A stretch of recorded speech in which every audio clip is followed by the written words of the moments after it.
So some new remarks on social media from Iran's supreme leader, Ayatollah Khamenei, claiming that Iran has, quote, nearly brought Israel to its knees. He is also declaring victory over the United States. They attacked our nuclear facilities, which is, of course, subject to independent prosecution in international courts, but they were not able to achieve anything significant. They couldn't do anything. They couldn't achieve their intended goal. The Islamic Republic delivered a hard slap to the face of America. It attacked one of America's key bases in the region, Al Udeid Air Base, and inflicted damage. There's a lot of spin going on there. Let's bring in retired four-star General Jack Keane, Fox News senior strategic analyst, former vice chief of staff of the Army, and chairman of the Institute for the Study of War.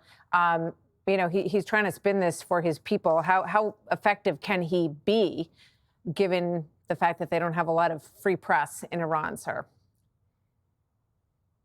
Well, given that relatives and other people that are spread around the world, I have Iranian friends right here in this very international community of Washington, D.C. It's unlikely he can keep that secret, just as he has not been able to do it with other things. But it's still very revealing. I mean, it's not surprising. He's dug his heels in here, but it certainly is disappointing because he refuses to face the reality. And why doesn't he want to face it? Well, because they're paranoid and insecure about their own people. And he's trying to manipulate their opinion. And I think he knows, and certainly all of his leaders know, that they're on their knees here. I mean, he just came out of a bunker for the last 12 days with Israeli jets flying over day and night. I mean, the psychological and emotional impact of something like that on the leaders, I mean, the population was terrified for sure and delighted to know they're going to be able to recover from that. But certainly the leaders surrounding the Ayatollah know full well, how bad this situation is for them. And I think it presents some opportunities here to at least try to permanently change their behavior.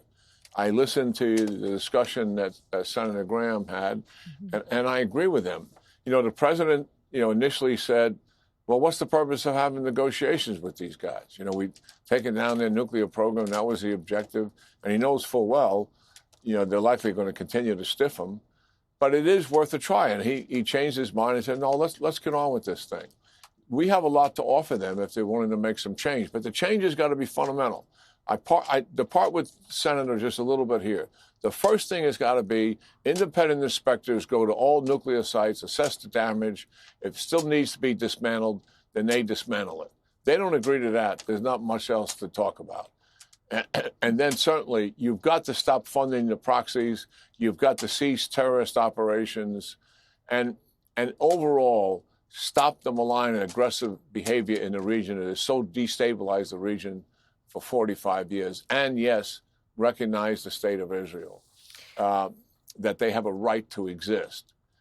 The reality is, will they comply with that? It's unlikely, but it's worth trying. And there's a pretty good deal on the table for them, Martha. Survival, and that potentially, right? Remove sanctions. Yeah, survival. Remove sanctions, free trade, kind of behave as a legitimate country, maybe take the threat away from their people. If their quality of life goes up a little bit, it may take the edge off of them somewhat in terms of their constant consternation. I think they're aggravated by the fact that the economy is in a tank. Certainly they're aggravated by the control that this regime has over their everyday life, their thoughts, their ideas, how they dress, their culture, everything. Some of that would never be removed as long as these thugs and killers are in charge. But I do think it's worth a try, and we shouldn't be dismissive of it. Yeah, I mean, the president gave them 60 days to come to the table last time around, and perhaps there's another offer to have some discussions. There's a ceasefire that's holding for a few days now. We all hope that that continues to hold as the Ayatollah considers his options. We'll see what he decides to do. I want to ask you about this Pentagon briefing this morning, because I saw your response to it, and I could tell that you were very moved by parts of this briefing, and also struck by the tone the defense secretary, and you compared him to a prior defense secretary. So if we can control room, let's play these back to back. First, the current defense secretary, and then Donald Rumsfeld. Watch. And the reality is you want to call it destroyed, you want to call it defeated, you want to call it obliterated. Choose your word. This was an historically successful attack, and we should celebrate it as Americans. It's interesting to me that a government that consistently does not tell the truth seems not to pay a penalty. Everything they say is accepted. Everything they say is repeated. Everything they say, notwithstanding the fact that they have lied over and over and over again. And yet there it comes. They said this. What do you think about this? Some pushback there from Don Rumsfeld, a little trip down memory lane there for those of us who remember him in office. Your thoughts on what you heard in there this morning, sir? Yeah, I mean, similar. I mean, the reasons were different, certainly. And I had a lot of dealings with Don Rumsfeld, and certainly if he had a thought, he expressed it. and the press room got a full dose there. But I think what we saw in Secretary of Defense Hegseth is, just his incredible frustration dealing with such a misrepresentation. And his emotion and passion is driven by what he believed was a fundamental insult to those who participated in the operation. And that drove the intensity of his comments today. And look at that misreading of the report was intentional, given what was in that report, that it was preliminary, that it was low confidence. The top of the chain of command had not seen that report yet anyway, but here we are sharing it with the American people and our adversaries as well. But then the second part of the briefing by Chairman Keane, I thought was really stunning in the sense that he brought it alive for us in terms of the people. I've not seen anything quite like that before. I commend the general, for doing that, and so graphically illustrated what 2 minutes of life was like for 44 Army soldiers facing the biggest threat of their life, and their performance to protect the base and to survive depended on how well they functioned as a team and how well they knew their job. And here's the other thing, how well they held on to their fears. We train our people that it's okay to be afraid. Don't be scared of being scared. But we teach them how to hold on to that fear, and you can operate in a fear environment, in a very threatening environment. Very few people are born with that. We can train our people to cope with that kind of thing. And then the second thing, dealing with the actual bombing of the operation.